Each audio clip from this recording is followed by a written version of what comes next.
Sa isang mataong kalye, sa ilalim ng matinding sikat ng araw ng tanghali, isang batang lalaki ang nagbebenta ng mga candy upang matulungan ang kanyang ina na nakasakay sa wheelchair.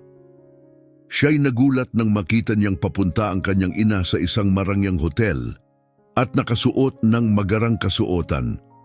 Si Imelda ay dumadaan sa kalsadang puno ng mga sasakyan, nagtatangkang magbenta ng mga matamis at bulaklak sa mga motorista na hindi interesado, habang ang ilaw trapiko ay malapit ng magbago na parang senyales ng pagtatapos ng isa na namang pagkakataon upang makabenta.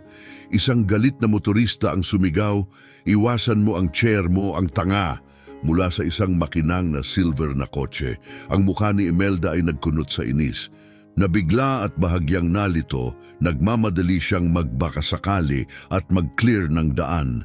Ang mga matitigas na salitang iyon ay tumama sa kanya tulad ng isang malupit na hampas. Tumingin siya kay Manuel, ang kanyang anak na pamilyar na sa matinding hirap ng araw-araw. Ang boses niya ay puno ng kalungkutan. "Manuel, lalong bumibigat ang mga benta. Parang ako'y nawawala na sa paningin ng mga tao, ngayon higit pa kaysa noon. O kaya naman, galit na lang sila sa akin," wika ni Imelda. Ang tinig ay may kabuntot na kalungkutan, isang damdamin na tanging ang mga itinulak sa gilid ng lipunan ang tunay na nakakaunawa. Si Manuel, bata pa pero may karanasan sa matinding buhay kalye, ay tumugon ng mga salitang pampatibay loob, "Mama, huwag kang malungkot. Ako rin naman, hindi rin nila ako pinapansin.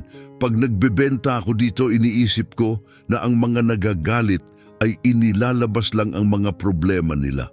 Siguro masama ang araw nila o baka matindi ang pinagdadaanan nila, kaya't nila ibinubunton ang galit nila sa mga nandyan." Si Imelda ay nakahanap ng kaunting aliw sa pananaw ng kanyang anak. Ang respeto at pagmamahal niya kay Manuel ay lalong lumalim.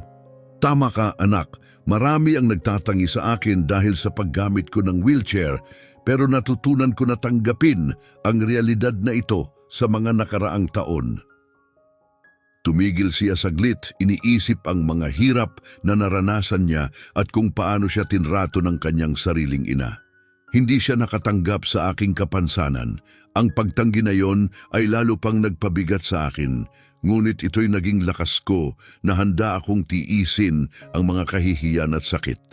Habang ibinabahagi ni Imelda ang mga pagninilay na ito, nakuha ni Manuel ang mas malalim na pag-unawa sa matindi at minsan ay malupit na mundo na kinakalakan ng kanyang ina. Nakikinig siya ng mabuti. "Pero bakit ganyan tratuhin ka ni Lola, Mama? Ang hirap mong magtrabaho. Ang nakikita ko lang ay ang patuloy mong pagsusumikap na magbigay para sa atin," tanong ni Manuel. Ang kanyang inosenteng tanong ay nagbigay diin sa kanyang kalituhan tungkol sa tindi ng pagiging mahigpit ni Lola. Tumingin si Imelda sa mata ng kanyang anak, nakikita ang kanyang tunay na paghahanap ng pag-unawa. Isang paghahanap na siya rin ay naranasan noon. Mahalaga at komplikado ang mga motibo ni Lola, Manuel. May mga aspeto ng buhay na hindi mo pa kayang lubos na maunawaan. Pero ipinapangako ko sa iyo na ibabahagi ko ang lahat sa tamang panahon. Ang kanyang mga salita ay maingat, pinoprotektahan si Manuel mula sa matinding realidad na kanyang naranasan. Sa ngayon, ang alam mo lang ay tinuruan ako ng buhay na maging matatag at ang lakas na iyon ang nais kong ipasa sa iyo upang harapin mo ang anumang pagsubok ng may kumpiyansa. Si Manuel na tumitingin sa kanyang ina na may halo ng alalahanin at pagka-maturity ay nagsabi ng kanyang kalituhan, "Mama, hindi na ako bata. 15 taon na ako at narito ako, nagtatrabaho sa iyong tabi araw-araw. Hindi ko maintindihan kung bakit may ganoong kalaking sikreto," diin niya.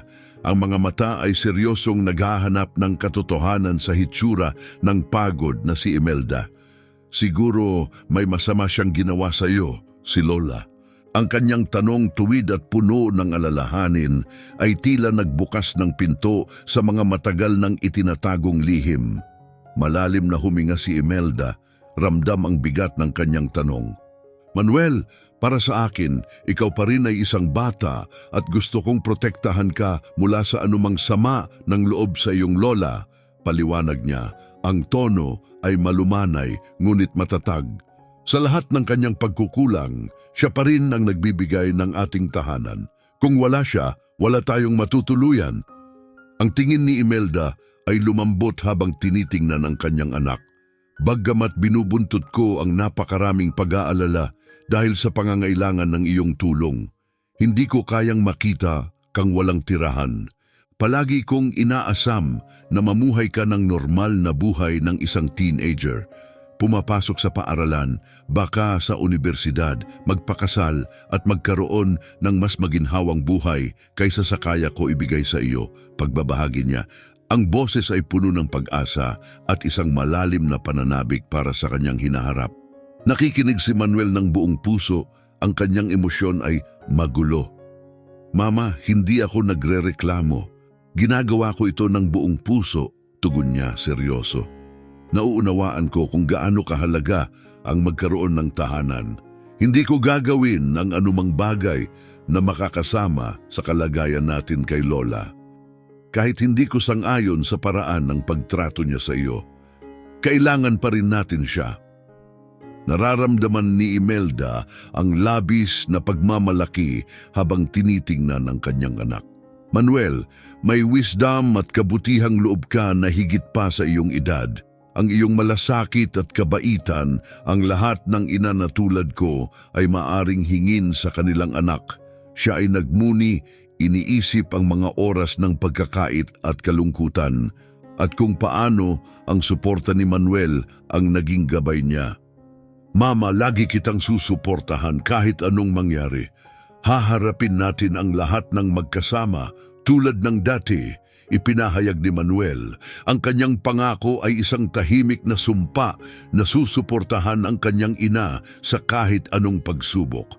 Pagbalik nila sa bahay, pagkatapos ng nakakapagod na araw ng pagbebenta, sinalubong sila ni Romina, ang ina ni Imelda na may matigas na mukha. Ang tensyon ay halata habang tinanong siya, paano ang mga benta ngayon? Kailangan nating bayaran ang bill sa kuryente na malapit ng mahulog na, mabilis na sinabat ni Romina. Ang tono ay hindi lamang inis, kundi may kasamang pagdududa. Naramdaman ni Imelda ang lalalim na pagkapagod, batid niyang hindi sapat ang kanilang kita upang mapagaan ang mga alalahanin ng kanyang ina sa pinansyal. Sa isang kalmado na tanging siya lang ang nakakaramdam, sumagot si Imelda, mababa ang benta ngayon, Mama. Parang mas lumalayo pa ang mga tao sa amin. Mas mahirap na magbenta. Tumigil siya saglit at huminga ng malalim bago magdagdag. Alam ko ang bill sa kuryente. Sisiguraduhin naming mababayaran ito bago maputol ang serbisyo. Sa kabila ng pagsisikap niyang manatiling kalmado, tila mas lalo pang nag-aalab ang galit ni Romina sa sagot ni Imelda. Araw-araw, may bago na namang dahilan mula sa iyo, ngunit patuloy na dumarami ang mga bayarin, sagot ni Romina. Ang tono ay nagiging agresibo. Bigla na bang naging walang puso ang mga tao? Ang makakita ng babaeng nakasakay sa wheelchair at ang kanyang anak na teenager na nagtatrabaho sa kalsada ay dapat magdulot ng simpatya at magtulungan sa mga benta. Aniya, ang mga salita ay matalim at hindi pinapansin ang mga totoong pagsubok na kinaharap ni na Imelda at Manuel. Ang tinig ni Imelda ay nanginginig habang sumagot siya, hindi iyan ang layunin ko, Mama. Hindi ko kailanman nais gamitin ang aking kapansanan para mag-udyok ng awa o benta. Huwag mo akong gawing tanga, Imelda. Palagi kang nagiging biktima at binibintang mo sa akin ang iyong kapansanan. Sagot ni Romina ng matalim, ang mga mata niya ay naglalabas ng galit at sisi. Hindi ko kailanman binintang sa iyo ang kahit ano, Mama. Ikaw ang nagdadala ng alitan kung saan wala naman, sagot ni Imelda. Ang silid ay puno ng tensyon dulot ng matagal ng hindi pagkakaunawaan at pang-araw-araw na stress. Habang patuloy ang mainit na palitan ng mga salita, tahimik na pinapanood ni Manuel ang pagtatalo. Ang puso niya ay masakit sa nakikita niyang alitan ng kanyang ina at lola. Naiintindihan niya ang lalim ng mga pagsubok ni Imelda, pisikal at emosyonal. And nakikita ang hindi pagkakapantay-pantay sa mga akusasyon ni Romina. Nais ni Manuel na mapagaan ng tensyon, kaya't nagsalita siya ng may halo ng alalahanin at determinasyon, hindi mag-aayos ng anuman ang pagtatalo. Maaga akong magsisimula bukas, 5:00 ng umaga, at susubukan ko ang ilaw, trapiko sa pangunahing kalsada. Baka makatulong kung mahuhuli natin ang mga unang dumadaan. Tumingin siya kay Imelda para sa pag-aproba at pagkatapos ay kay Romina, umaasang mas kaunti ang pagtutol sa kanyang plano. Gusto ko lang makatulong, kailangan nating malampasan ito. Gagawin ko ang lahat ng makakaya ko para matiyak na mababayaran natin ang bill na iyon. Pinanood ni Romina si Manuel ng may pagdududa at hindi matanggap na pagtingin. Bata ka pa, Manuel, hindi mo dapat iniisip ang mga bagay na ito. Ngunit heto ka, mukhang mas proaktibo pa kaysa sa iyong ina. Pagkatapos ay nagbalik siya ng masaklap na tingin kay Imelda. Umaasa ka sa maliit kong pensyon, ngunit ang lahat na binibigay mo ay dagdag na problema, dagdag na gastos. Laging umaasa na magkaawa ka. Sinubukang panatilihin ni Imelda ang kanyang composure nang sumagot siya, Mama, hindi ko kailanman hiniling ang awa mo. Alam ko ang ating mga paghihirap at nagsusumikap akong magbago. Hindi makatarungan na gawing pabigat si Manuel dito. Bata pa siya. Ginagawa niya ang kanyang makakaya upang makatulong. Lahat tayo'y nagsusumikap ng higit pa sa inaakala mo. Suminghal si Romina, pinakamahusay na pagsisikap. Lagi mong sinasabi iyan, Imelda, pero tingnan mo kung saan tayo dinala ng iyong pinakamahusay na pagsusumikap. Ang boses niya ay mapait at puno ng panunumbat. Bawas na ang pensyon ko at ngayon kailangan ko pang suportahan kayong dalawa. Dapat ginagamit mo ang kalagayan mo para kumita ng higit, pero ano ang nakikita ko? Dagdag na gastos, dagdag na problema at mga dahilan. Mama, pakiusap, huwag mong sabihin ang mga ganyang bagay sa harap ni Manuel. Pakiusap ni Imelda, ang mga mata ay puno ng luha. Hindi niya dapat marinig ito. Kung may kailangan kang sabihin, gawin mo kapag mag-isa tayo, pero hindi sa harap niya. Ang kanyang boses ay nanginginig, nagpapakita ng hirap ng pagpapanatili ng lakas sa harap ng kanyang anak. Huwag mo akong turuan kung anong dapat kong sabihin sa sarili kong bahay, Imelda, sagot ni Romina ng matalim. Ang tono ay hindi natitinag. Kayo ni iyong anak ay nasa ilalim ng bubong ko. Sabihin ko ang nasa isip ko, gusto mo man o hindi. Dapat malaman ni Manuel kung gaano kahirap ang buhay, lalo na may ina siyang katulad mo. Tahimik na pinanood ni Manuel ang hidwaan, pakiramdam ang halo-halong kalungkutan, galit at kawalan ng kapangyarihan. Nais niyang protektahan ang kanyang ina mula sa alitan at mapagaan ang kanilang pinansyal na kalagayan.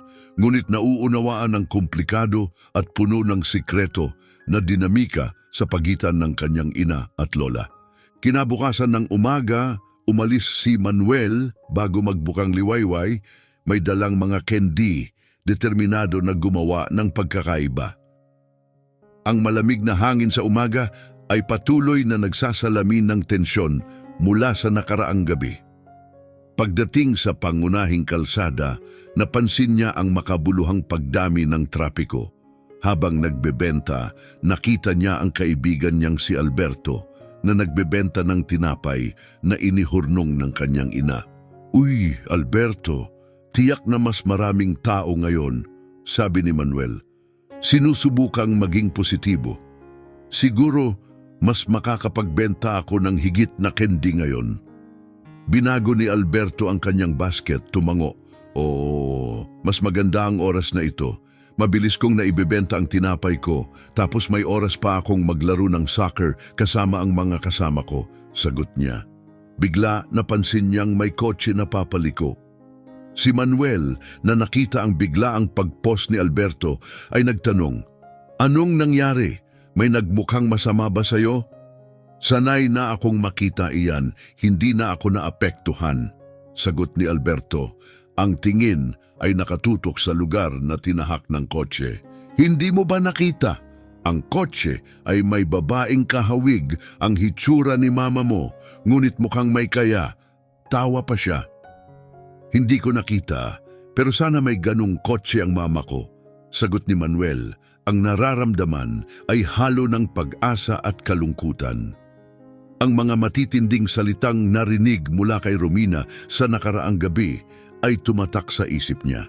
Itinuro ni Alberto ang isang malaking hotel sa kalsada. "Doon nakaparada ang kotse.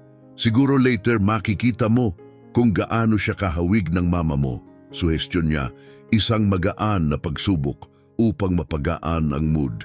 Si Manuel, bagamat may alinlangan, ay naiintriga sa ideya ng isang babaeng kahawig, ang ina na nakita sa luho, kumokontrasta sa kanilang kalagayan. "Siguro dapat natin subukang magbenta sa ilaw trapiko malapit sa hotel na yan." Naiisip niya, ang curiosity ay nabighani sa kabila ng kabalintunaan nito. Tumawa si Alberto, sumusunod sa imahinasyon.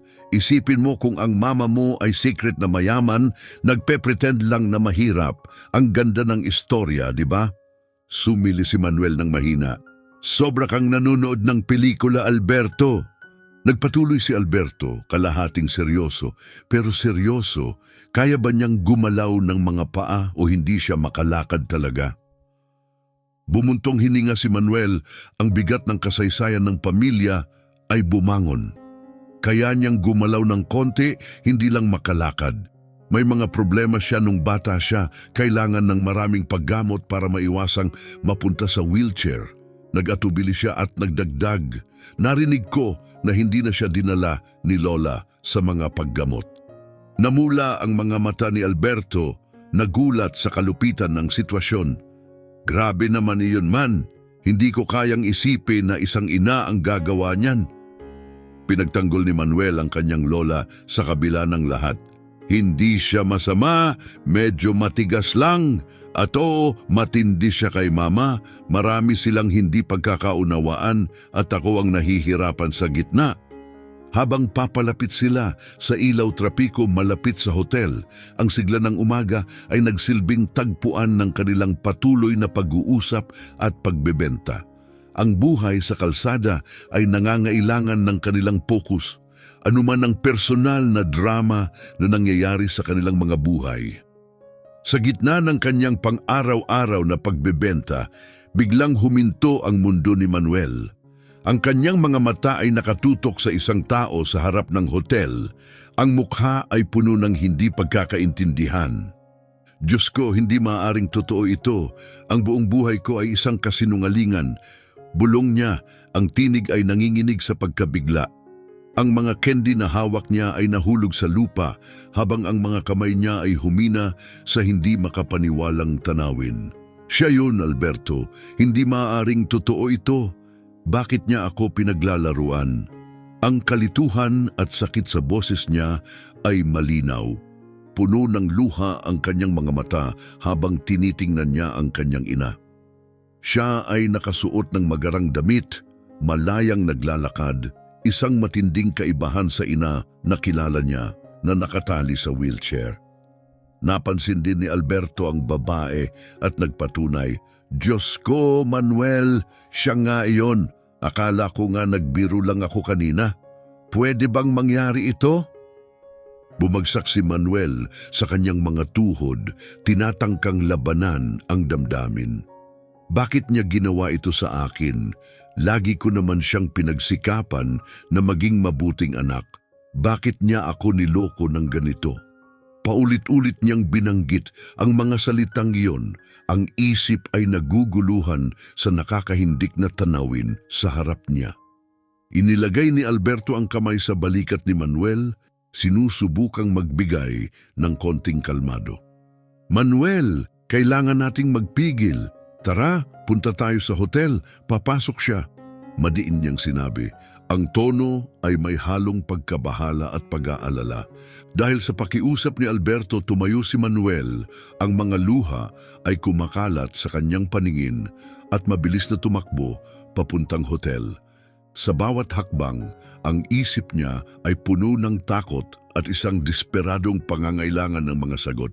Mama, Mama, bakit mo ginawa ito sa akin? Bakit ka nagsinungaling? Sigaw niya habang tumatawid sa kalsada. Ang mga sigaw ng kalituhan at sakit ay sumunod sa kanya habang ang magarang itsura ng kanyang ina ay pumasok sa loob ng hotel. Sa pintuan ng hotel, isang matangkad na gwardiya agad ang humarang sa daan ni Manuel. Mama, pakiusap! Huwag mong gawin ito sa akin!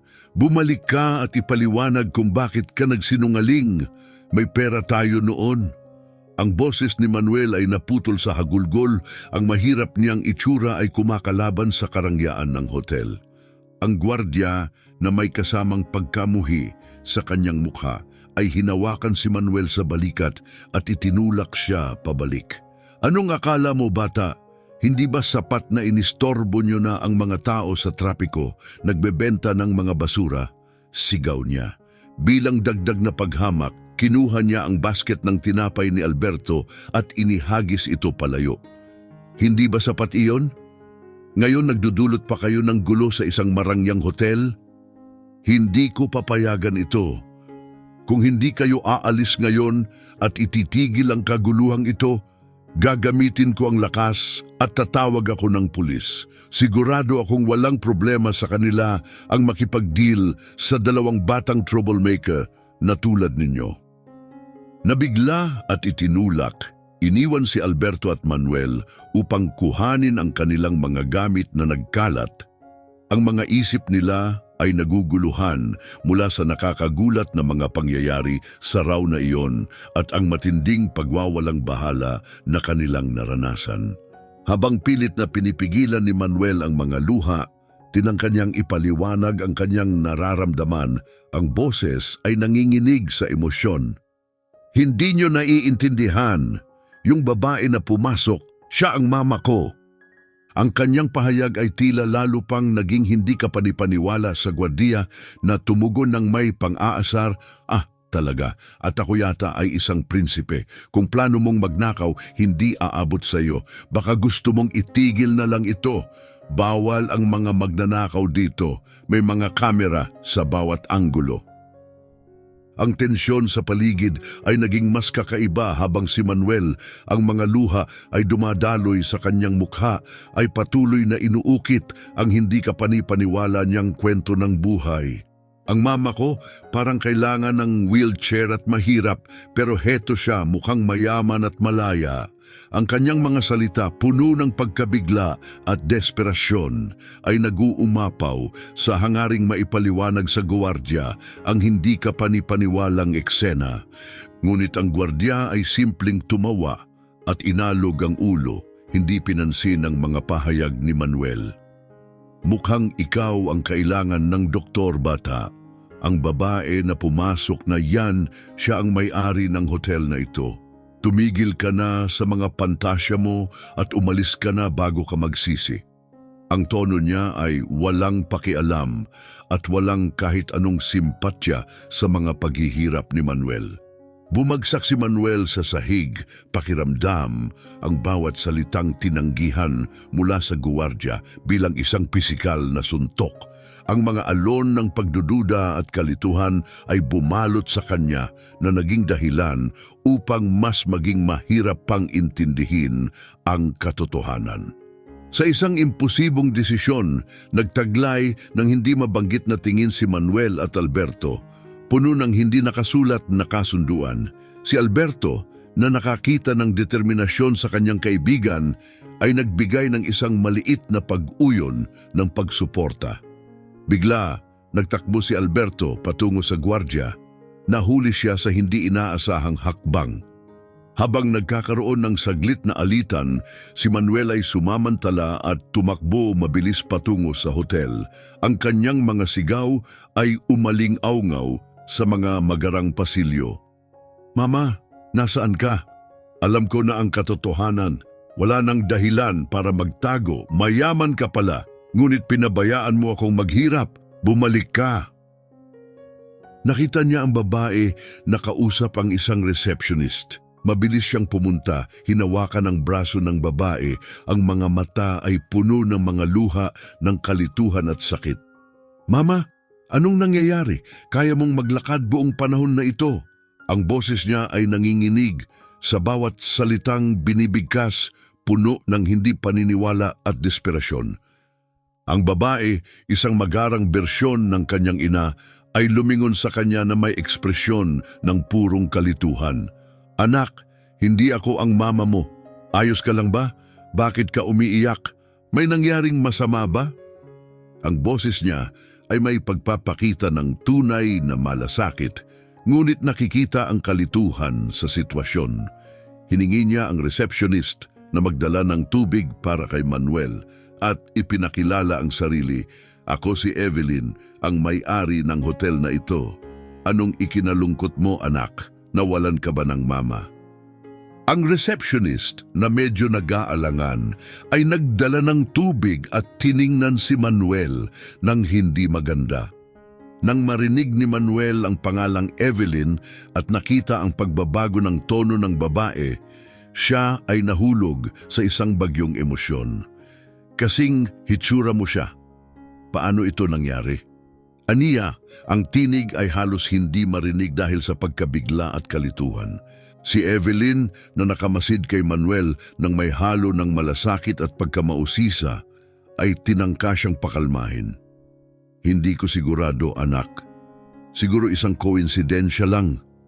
Malaki ang mundo at minsan may mga tao tayong nakikita na kamukha ng mga kilala natin." Ang kanyang tono ay kalmado, na malayo sa emosyonal na kaguluhan ni Manuel. Si Manuel, na patuloy na nahihirapan sa kakaibang katotohanan sa harap niya, ay titig na titig kay Evelyn, sinusubukang makita ang mga sagot sa mga mata at pisikal na katangian ng babae na kahawig ng kanyang ina. "Kamukha niya talaga siya. Ako." Ang kanyang boses ay nabigo. Hindi kayang ipahayag ang lalim ng kalituhan at kalungkutan na nararamdaman. Si Evelyn, napansin na ang gwardya ay papalapit kay Manuel, ay itinaas ang kanyang kamay ng may autoridad. "Pakiusap, huwag makialam," utos niya ng matatag, pinigilan ang gwardya. Ang batang ito ay malinaw na nalilito at iniisip na ako ang mama niya. Kailangan natin itong ayusin. Si Alberto na matiyagang sumusubaybay sa palitan ay hindi napigilang magtaka. "Hindi ka panipaniwala ito. Kamukhang kamukha ka ng mama ni Manuel." Tumingin siya kay Manuel. Ang boses ay puno ng paghanga. Parang nakatagpo ng matagal nang nawawalang kamag-anak. Nakakagulat pero nakakalito. "Pwede bang ikaw ang kambal ni Doña Imelda?" Si Evelyn ay nag-focus kay Manuel. Ang mga mata ay puno ng interes. "Pwede mo bang sabihin ang edad ng mama mo at ang kanyang kaarawan?" tanong niya ng mahinhin. Ang boses ay may kaunting pagnanasa na matuklasan ang kwento. Si Manuel, na halatang naguguluhan, ay kumuha ng ilang sandali bago sumagot. 39 siya, ipinanganak noong Hunyo 1. Ang sagot niya, ang boses ay isang pabulong, habol ang kontrol sa kanyang emosyon. "Grabe ang coincidence," sigaw ni Evelyn. Ang mukha ay nagliliwanag sa sorpresa. "Yan din ang edad ko at kaarawan ko. Pero sa ganito nga, puno ang mundo ng mga kakaibang coincidence, hindi ba?" Ang tono niya ay may konting pagdududa, ngunit may konting pag-asa rin. Biglang naalala ni Manuel ang isang mahalagang bagay. "May larawan ako rito. Ipakikita ko sa iyo, hindi ito gawa-gawa, sabi niya. Ang mga kamay ay nanginginig habang kinuha ang larawan mula sa kanyang wallet. Pagkakita ni Evelyn sa larawan, napamura siya. Ang mga mata ay pinalaki sa pagkabigla. Kinuha niya ang larawan at ang tingin ay naging matalim habang nakikita ang pamilyar na mukha. Ang mga luha ay nagsimulang pumatak sa kanyang mga mata at binanggit, "Imposible!" Ang boses ay puno ng emosyon. "Kamukha ko siya. Ito ang kapatid ko, ang nawala na inaasahan ko'y nawawala, magpakailanman." Pagtingin kay Manuel, ang boses ni Evelyn ay nanginginig sa kaguluhan. "Anong pangalan niya? Ang pangalan ng mama mo, pakisabi." Si Manuel, na patuloy na nabigla, ay nahirapan pero nagtagumpay na magsalita. "Imelda." "Oo, Imelda, mama ko," sagot niya. Ang boses ay puno ng kalituhan at unti-unting umuusbong na pag-asa. Lapit si Evelyn kay Manuel, ang mga luha ay dumadaloy sa kanyang mukha. "Pwede ba kitang yakapin, pamangkin? Isang milagro ito, isang tunay na biyaya. Alam ko, may plano si God sa lahat ng ito." Inyakap siya ng mahigpit, sambit niya, "Ang makatagpo sa iyo dito ngayon ay parang isang divine na senyales, isang mahalagang regalo na hindi ko inaasahan." Pagkatapos, tumingin si Evelyn sa gwardiya na tila nagsususpetsa kay Alberto. "Pakiusap, tandaan na sila ay nasa ilalim ng aking pangangalaga at anumang hindi tamang pagtrato sa kanila ay hindi katanggap-tanggap," wika niya ng may autoridad. Si Alberto, na ngayon ay nararamdaman na protektado sa ilalim ni Evelyn, ay nagsalita ng may lakas ng loob. "Hindi tama yung nangyari kanina. Inihagis mo ang basket ko ng tinapay ng walang dahilan. Inaakusahan kami ng pagiging kriminal. Kumikita ako ng tapat, katulad ni Manuel." Si Evelyn ay tiningnan ng hindi maganda ang gwardiya. "Inaasahan kong tratuhin ang lahat ng may respeto, kahit ano pa ang kanilang hitsura o kalagayan," sinabi niya. Ang boses ay puno ng pagkadismaya. Ang gwardiya ay nagtatangkang magtanggol ng mahina. "Sinusigurado ko lang ang seguridad ng hotel. Hindi ko naman alam na may kinalaman kayo sa kanya dahil sa hitsura niyo." Sumagot si Evelyn ng matigas. "Walang dahilan para mawalan ng respeto. Hindi kami nagtatanggap ng ganoong pag-uugali dito. Mag-ulat ka sa Human Resources agad. Tinatapos na ang iyong trabaho dito." Tumingin si Evelyn kay Alberto. Kinuha ang isang malaking halaga mula sa kanyang wallet. Sana ito ay makapagbigay kahit konting ginhawa sa mga nangyari. "Pwede mo bang tanggapin ito bilang maliit na paghingi ng paumanhin?" Tanggapin ni Alberto ang pera ng may pasasalamat, ngumiti kay Evelyn. "Salamat, ma'am. Malaking bagay ito, lalo na ngayon."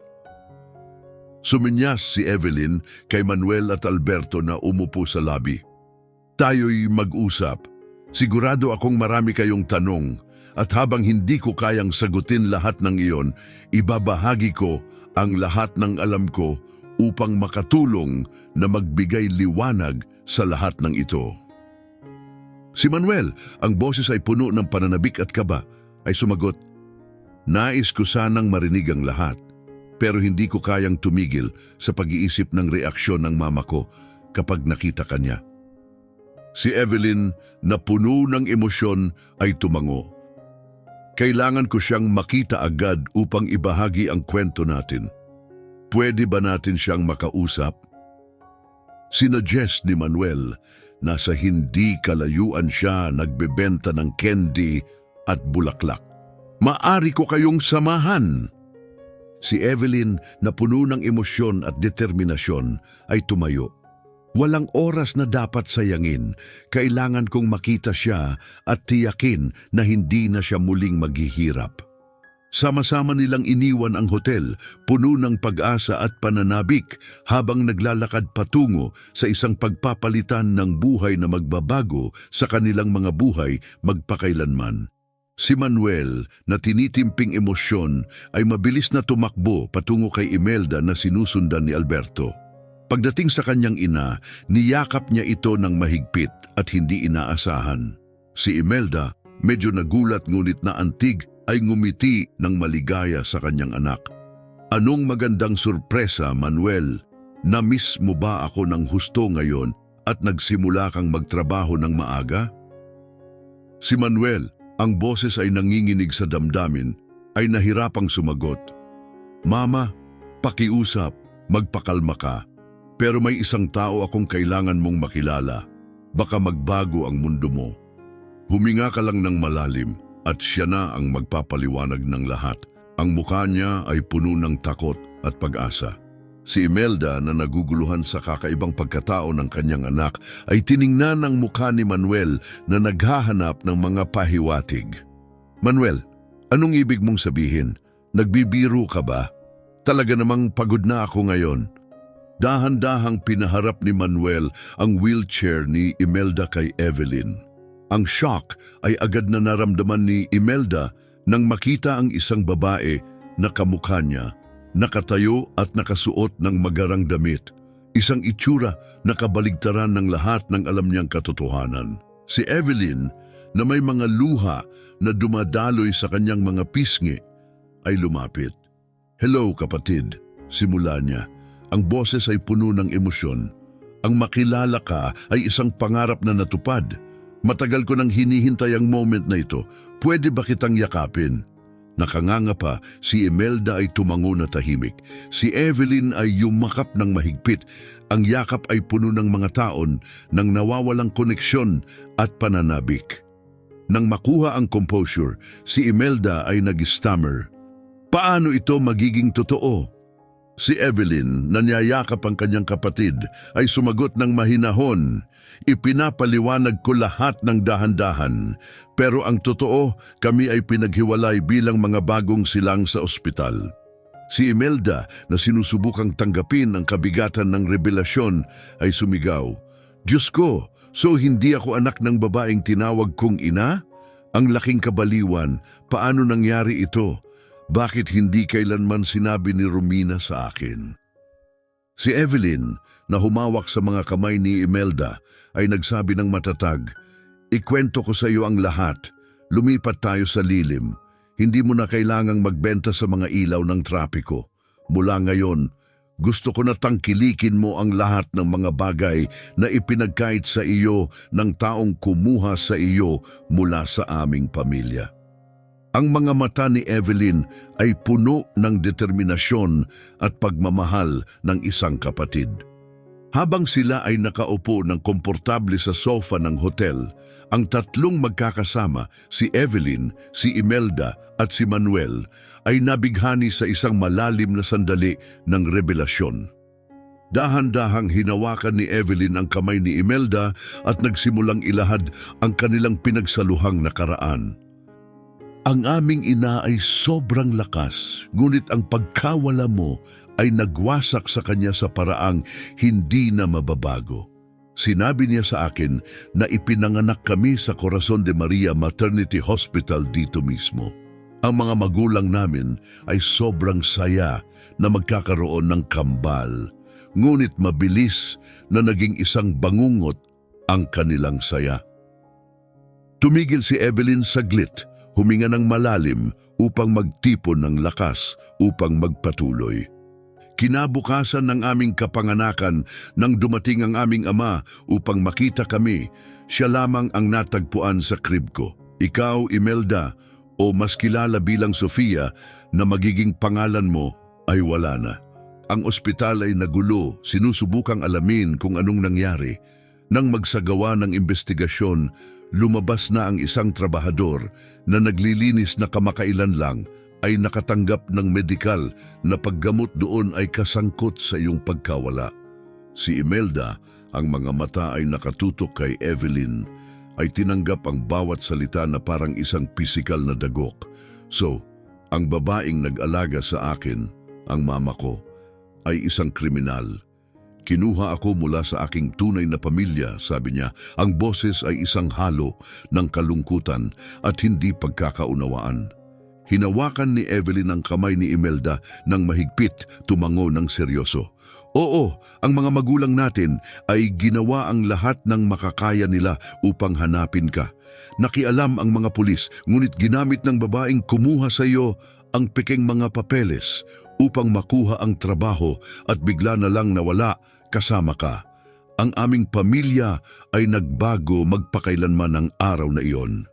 Si Manuel, na ang mga emosyon ay tila umaalimpuyo, ay mabilis na tumakbo patungo kay Imelda. Si Alberto ay malapit na sumusunod. Pagdating sa kanya, niyakap ni Manuel ang kanyang ina ng may lakas na hindi niya inaasahan. Si Imelda, medyo nagulat ngunit naantig, ay iniwasan ang pagkabigla at nagbigay ng mainit na yakap bilang tugon. Ang saya naman ng yakap na yan. Na-miss mo ba ako ng sobra ngayon dahil nag-umpisa kang magtrabaho ng maaga? Tanong ni Imelda na may ngiti. Si Manuel, ang boses ay nanginginig sa emosyon, ay nagsalita, Mama, pakiusap, huwag mag-alala, pero may isang tao akong kailangan mong makilala. Maaaring mahirap tanggapin ito, kaya maginhawa kung huminga ka ng malalim at siya ang magpapaliwanag ng lahat. Ang mukha niya ay puno ng tensyon at pananabik. Si Imelda, na naguguluhan sa seryosong tono ni Manuel, ay tinignan ang kanyang anak upang maghanap ng sagot. Anong ibig mong sabihin, Manuel? Nagbibiro ka ba? Pagod na pagod ako ngayon. Dahan-dahang inikot ni Manuel ang wheelchair ni Imelda upang humarap kay Evelyn. Agad na nagbago ang ekspresyon ni Imelda nang makita ang isang babae na kamukhang kamukha niya, ngunit nakatayo at nakasuot ng magarang damit, isang itsura na kumukontra sa lahat ng alam niyang katotohanan. Si Evelyn, ang mga luha ay dumadaloy mula sa kanyang mga mata, ay lumapit at nagsimulang magsalita, "Hello kapatid," ang boses ay puno ng emosyon. Ang makilala ka ay ang katuparan ng isang pangarap na pinangarap ko ng matagal. Pwede ba kitang yakapin? Si Imelda, patuloy na naguguluhan, ay tumango na tahimik. Si Evelyn ay yumakap kay Imelda ng mahigpit. Ang yakap ay puno ng mga taon ng nawawalang koneksyon at pananabik. Pagkalipas ng isang saglit, si Imelda ay nakapag-stammer. Paano ito mangyayari? Si Evelyn, na patuloy na niyayakap si Imelda, ay sumagot ng mahinahon, "Marami akong ipapaliwanag, pero ang totoo, kami ay pinaghiwalay sa ospital pagkatapos ng aming kapanganakan, aking kapatid." Si Imelda, ang damdamin ay sumabog na, ay sumigaw, "So hindi ako anak ni Romina, hindi ko kayang paniwalaan ito. Paano ito nangyari? Bakit hindi niya kailanman sinabi sa akin?" Si Evelyn, na mahigpit na humawak sa mga kamay ni Imelda, ay nagsabi ng matatag, "Nasa isa't isa na tayo ngayon, Imelda. Wala nang makakapagbago ng nakaraan, pero may pagkakataon tayong magsimula muli bilang magkapamilya. Hindi ka na muling maghihirap mag-isa." Sa kasama ang palad, pumanaw na ang ating mga magulang, ilang taon na ang nakalipas. Pakiramdam ko'y nag-iisa ako sa mundo.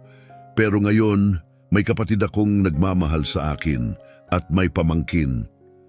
Sa sandaling iyon, ang kabigatan ng kanilang kwento, ang mga taon ng pagkakahiwalay at ang malupit na tadhana na naghiwalay sa magkapatid ay tila naging isang matinding realidad. Si Imelda, na tumingin kay Evelyn, ay hindi lamang nakakita ng kapatid kundi ng isang nawawalang bahagi ng kanyang sarili. Paano ito nangyari pagkatapos ng lahat ng mga taon? Mahina niyang binaluktot, ang realidad ng sitwasyon ay nagsimulang magbukas sa kanyang isipan. Narito ako, nakaharap sa isang bahagi ng buhay ko na hindi ko alam na umiiral. Si Evelyn ay ngumiti ng malungkot. May isang buong buhay tayong dapat magkwentuhan, marami tayong dapat ibahagi, pero higit sa lahat, nandito na tayo ngayon.